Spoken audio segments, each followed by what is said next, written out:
Maintenant, la question de l'instrumentalisation, elle existe. C'est un danger. Il a toujours existé. Et pas seulement dans les pays musulmans. Je le répète, je l'ai dit tout à l'heure. Et pas seulement par les ONG, entre parenthèses, musulmanes.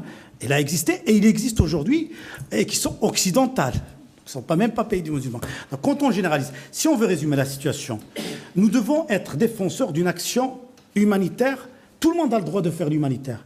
Qu'il soit convaincu par une conviction religieuse. Parfois, on peut ne pas s'appeler secours catholique ou secours musulman ou secours israélite, mais faire une action humanitaire religieuse. Il y a des ONG qui n'ont pas cette appellation, mais qui sont chrétiennes ou musulmans et qui le font. Donc, si on répond aux exigences de neutralité, de transparence et tout le reste qui sont les éléments qui nous unissent, ça ne pose aucun problème.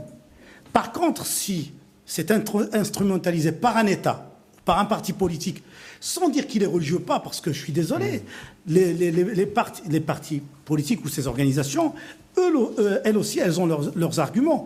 Elles disent qu'à un certain moment, on a détourné les gens de leur je sais pas quoi par une action, etc., etc. Donc on trouvera toujours des explications. Nous devons défendre, nous, les principes de l'action humanitaire, qu'elle soit fondée sur un devoir ou une action religieuse ou une démarche religieuse ou pas. De toute façon, moi, je ne pense pas qu'il y a une action neutre. Elle n'existe. Il n'y a pas d'action neutre. Ça n'existe pas. Quand on fait une action, il y a toujours quelque chose qui nous pousse à faire cette action-là. Donc ça, mais est-ce que l'action elle-même, quand on va aider quelqu'un, est-ce que derrière ça, il y a des agendas? On doit se poser la question, tous les acteurs humanitaires de tous bords, pour défendre. D'ailleurs, le Secours islamique, la famille, le réseau, après le 11 septembre, le CICR, il est au courant, on a mené toute une action auprès de tout le monde. On a même visité le Vatican pour défendre une action humanitaire, universelle, où tout le monde peut le faire, tout le monde a le droit de faire l'humanitaire, mais en respectant le droit humanitaire international, en respectant les principes de neutralité, de transparence, etc., etc., par tout le monde. Il ne faut pas stigmatiser, parce que je pense qu'il y avait des conséquences après le 11 septembre qui se sont...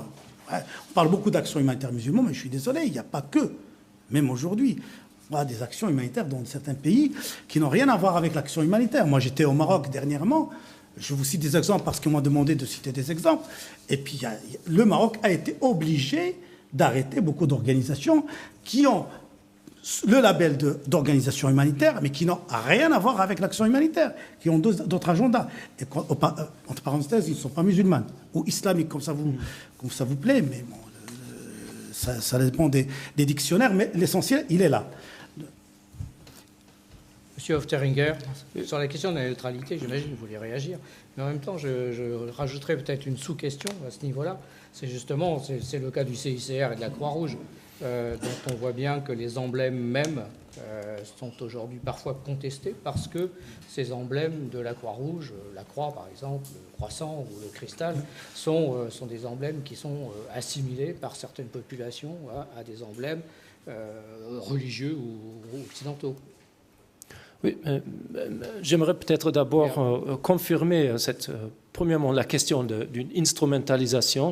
C'est vrai, il y a des instrumentalisations de l'action humanitaire par les États. J'ai mentionné l'exemple Winning Hearts and Minds, utilisation de l'action humanitaire pour des fins politiques ou militaires dans des conflits comme l'Afghanistan.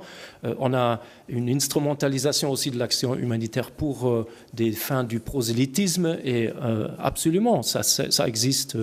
Il y a des organisations chrétiennes, il y a des organisations musulmanes, il y a des autres organisations qui ont cette pratique. Et je crois, on a un grand champ des organisations qui ont peut-être par le trial and error d'une longue pratique. Vous fêtez vos 20e anniversaire aujourd'hui. Le CICR, ça lui a pris 100 ans entre sa naissance et le développement des principes fondamentaux desquels on parle aujourd'hui, de développer un concept d'action et une philosophie d'une action humanitaire. Et je crois là, on a des développements intéressants et des convergences importantes à travers les différents religieux. En anglais, on parle du concept de faith-based organizations qui ne sont pas nécessairement des organisations qui font du prosélytisme ou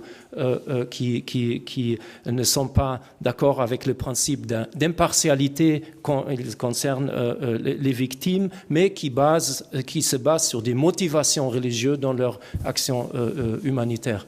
La remarque sur la neutralité, je crois, bien évidemment, il y a une action humanitaire neutre, et la neutralité est particulièrement dans les conflits armés un concept vraiment important et à respecter. C'est seul le dialogue avec tous les parties au conflit qui peut nous garantir un accès, une acceptance pour avoir accès aux victimes. Et c'est très important d'être perçu comme neutre, particulièrement dans les conflits asymétriques d'aujourd'hui, parce qu'on a vu toutes les problèmes. Et là, on vient peut-être aussi à la question des emblèmes de l'action humanitaire, de l'emblème Croix-Rouge et Croissant-Rouge, parce que ce n'est pas seulement la perception immédiate de l'emblème de la croix ou du croissant, c'est aussi tout ce qui vient avec, en association avec, et particulièrement sous l'impact des grandes confrontations comme on l'a vécu la dernière décennie, que la perception d'une action humanitaire sous la Croix-Rouge ou sous le Croissant-Rouge, aussi dans des autres conflits, peut changer et peut être... l'emblème peut être perçu négativement. Mais de l'autre côté, on a vu aussi qu'il y a des moyens pour adresser les problèmes de perception. Et nous, on a trouvé des bons exemples où on a travaillé sur des situations compliquées dans lesquelles on a pu rétablir la confiance en l'action humanitaire sous l'emblème de la croix, mais par strict neutralité, indépendance et impartialité de notre action. Roland Dubertrand, peut-être. Oui, je vais... Sur ce thème, moi, je voudrais peut-être dire un mot. Alors, vu du point de vue des États, et ici du ministère des Affaires étrangères. D'abord, je pense qu'il y a, sur ces questions instrumentalisation de l'aide humanitaire, c'est un vieux débat, et il y a tout un passé. Je crois qu'on pourrait citer, d'un point de vue historique, quelque chose qui est intéressant, c'est l'attitude des puissances européennes vis-à-vis de la côte méditerranéenne sud et du Maghreb et de l'Empire ottoman entre le XVIe siècle, le XVIIe, le XVIIIe siècle. Vous avez un thème majeur, c'est qu'il y a une intervention des puissances pour faire plier l'Empire ottoman sur le thème des chrétiens qui ont été retenus en esclavage. C'est un thème à la fois religieux, parce que le royaume de France, le roi de France veut récupérer ses fidèles sujets chrétiens, et puis c'est un thème humanitaire, ou présenté comme tel au XIXe siècle, c'est la lutte contre l'esclavage qui est en fait perprétée par les barbaresques. Tout ça donc fait que c'est un passé qui peut paraître lointain, mais il y a effectivement un contexte, et je crois que ce passé existe.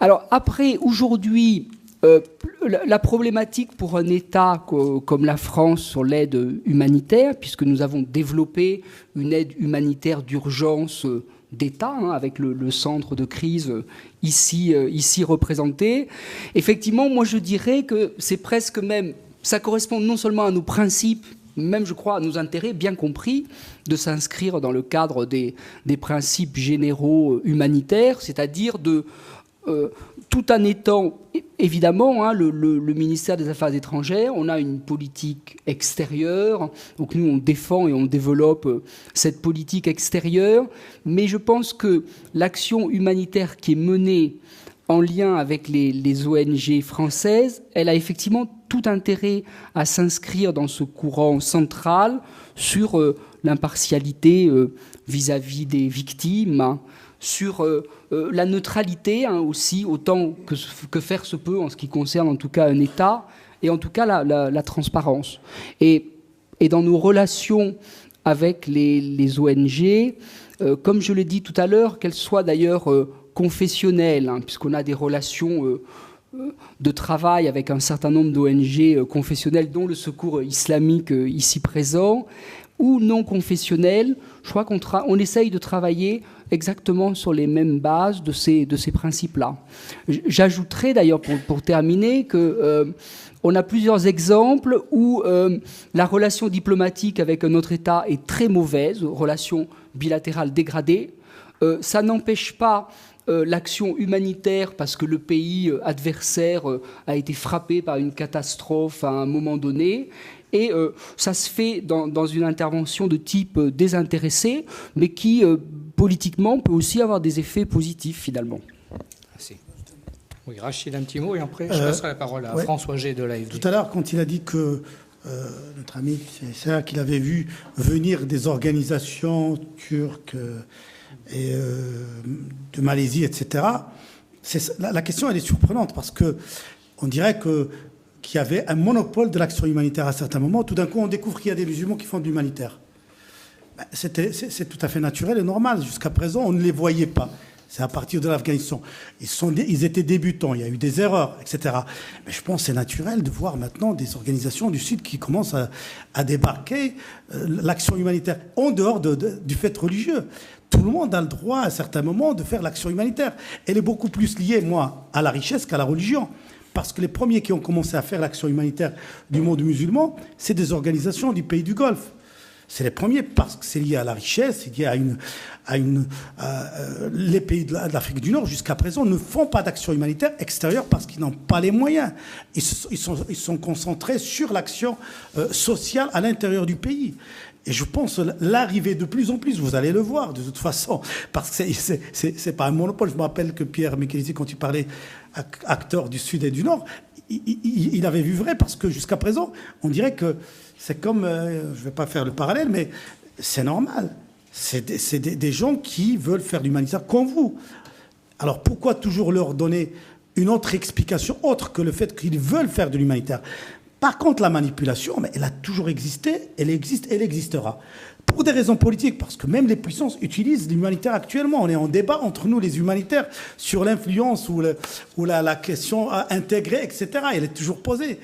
Mais pourquoi seulement se focaliser sur l'influence religieuse qui peut être manipulée par des organisations, par des terroristes ou j'en sais quoi? Mais c'est pas que cela. C'est plus global, moi, je pense, l'influence et l'instrumentalisation que sur le fait religieux.